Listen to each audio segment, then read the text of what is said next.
Kwa mamlaka niliyopewa na FPCT, nimekusimika wewe Mchungaji Sospeter Bukori kuwa askofu wa jimbo la Mara. Mchungaji Yohana Muhango Ugwi, unakubali kupokea wajibu huu wa kuwa makamu askofu wa kanisa la FPCT jimbo la Mara? Kama unakubali useme ndio, ninakubali. Ndio, ninakubali. Amen.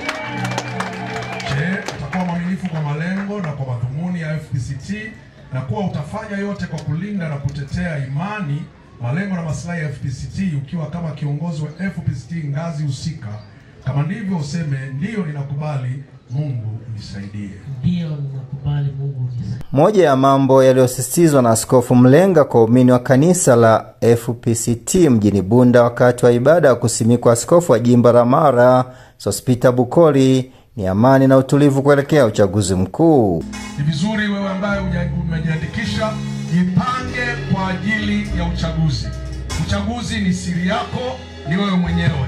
Utamuomba Mungu siku hiyo akuongoze kuchagua kiongozi unaona huyu atatufaa katika nchi yetu.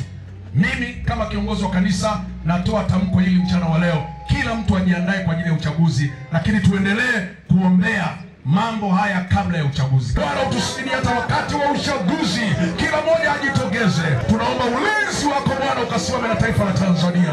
Kwa majina naitwa Askofu Sospeter Bukori wa jimbo la Mara. Kweli tunategemea kuwa na mambo makubwa kwa kipindi cha miaka hii mitano. Jimbo letu kuonekana linachukua hatua kubwa. Kwanza kuongezeka kiidadi ya washirika, tamatawi pia, maparishi pia, hata na mamisheni pia. Kwa hiyo ni matarajio yetu kwamba kuwa hasa na kuongezeka kiidadi na pia matawi na maparishi. Waumini wanazungumziaje uchaguzi mkuu? Kama Mtanzania, kwa kweli nimejiandaa vizuri na zoezi la mwaka huu la uchaguzi. Nimejiandaa vizuri, lakini pia tunahamasisha washirika wengine kwa ajili ya kuweza kushiriki katika zoezi la uchaguzi ili kuweza kuwapata viongozi ambao watatufaa.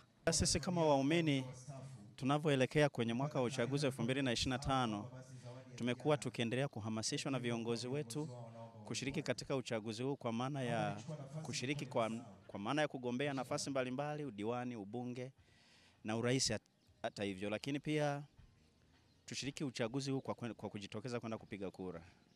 Tuna wajibu wa kuwashauri watu mbalimbali waweze kushiriki uchaguzi mkuu wa mwaka huu. Mwakilishi wa mkuu wa wilaya ya Bunda, katibu tawala wa wilaya ya Bunda Salumu Mtelele, anapenyeza ujumbe wa matumizi ya nishati safi ya kupikia. Baba Askofu Steven Mulenga, la kwanza kabisa nichukue fursa hii kukupongeza wewe mwenyewe kwa kuja Bunda, lakini pia kumpongeza Askofu Msimikwa ambaye msimikwa leo, ambaye kazi hiyo umefanya wewe mwenyewe, na niwapongeze wote ambao wamekuja hapa kushiriki shughuli hii, bila kumsahau mzee wetu Murigi Baragi ambaye amestaafu na amekabidhi kazi hiyo vizuri kabisa leo hapa. Naomba niwasihi wananchi na waumini walioko hapa kuendelea kuunga mkono juhudi za serikali katika kutumia nishati safi katika kupikia na matumizi mengine ya majumbani kwetu na matumizi mengine ambayo tunayo kwenye maeneo tofauti ikiwemo viwandani. Kwa muda mrefu Mheshimiwa Rais ameongoza juhudi hizi za kuwasihi wananchi kuhakikisha kwamba wanatumia nishati safi, kwa sababu nishati ile nyingine imekuwa na uharibifu wa mazingira na